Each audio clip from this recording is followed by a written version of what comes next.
This section raises even more serious difficulties than the last. If it is hard for us to accept God's foreordination of human decisions and actions in general, it is even harder to accept His foreordination of our sinful decisions and actions in particular. The former raises questions about human freedom and responsibility. The latter raises questions about God's own goodness, for how can a holy God bring about sin? It is important to see that God does in fact bring about the sinful behavior of human beings, whatever problems that may create in our understanding. However we answer the notorious problem of evil, we must do so in accord with Scripture, and therefore in accord with the many passages that affirm God's foreordination of everything, even including sin. Many attempts to solve the problem of evil deny this premise, but it cannot be denied by any attempt to solve the problem scripturally.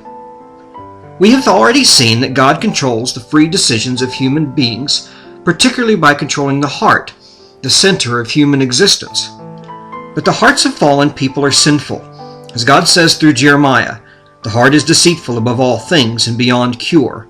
Who can understand it?" Jeremiah 17:9. People freely choose to do evil, but for that they are no less under God's control. So we saw that God sent Joseph into Egypt to preserve his family in a time of famine, accomplishing that by means of the sinful actions of Joseph's brothers, who sold him into slavery. Between the time of Joseph and the time of Moses, the pharaohs turned against Israel. The psalmist does not hesitate to attribute the Egyptians' hatred to God. The Lord made his people very fruitful. He made them too numerous for their foes, whose hearts he turned to hate his people, to conspire against his servants. Psalm 105:24. When God spoke with Moses about delivering Israel from Egypt, he told him in advance that Pharaoh would not let Israel go unless he was compelled by a mighty hand. Exodus 3:19.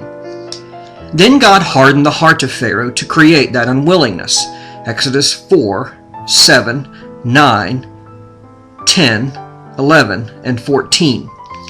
Note the sustained emphasis on God's agency. It is also true that Pharaoh hardened his own heart. 8:15. But in the narrative, God's hardening of him is clearly prior and receives greater emphasis.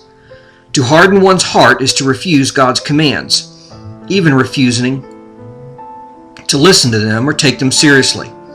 Clearly, it is a sin. God warns against it. See Psalm 95, 7 and 8. But in this case, God made it happen for his own specific purpose. Romans 9:17. Having discussed God's dealings with Pharaoh, Paul summarizes, "Therefore God has mercy on whom he wants to have mercy, and he hardens whom he wants to harden." Romans 9:18. No doubt Pharaoh was a wicked man before this time, and God's hardening of him could be seen from a human point of view as a natural extension of Pharaoh's previous attitudes, or even as a divine punishment for previous sin. When we probe more deeply, however, we have to ask how God was previously involved with Pharaoh's heredity, environment, character, and decisions. That is true of all the hardening passages in Scripture. God does not harden people who have been good and faithful to him. Nevertheless, the hardening comes from God. He does deal with sinners by causing them to become more sinful. Romans 1:24 through 32. Pharaoh is by no means the only example of hardening in Scripture. Sihon, king of Heshbon, would not allow Israel to pass through his land on the way to Canaan, because the Lord your God has made his spirit stubborn and his heart obstinate, in order to give him into your hands as he has now done. Deuteronomy 2:30, Joshua 11:18 through 20, 1 Samuel 2:25, 2 Chronicles 25:20. Similarly, God sent an evil spirit upon Saul to torment him, 1 Samuel 16:14. Later, God sent another spirit who caused the false prophets to lie in order to lead wicked King Ahab to the battle in which he would die, 1 Kings 22:20 and 23.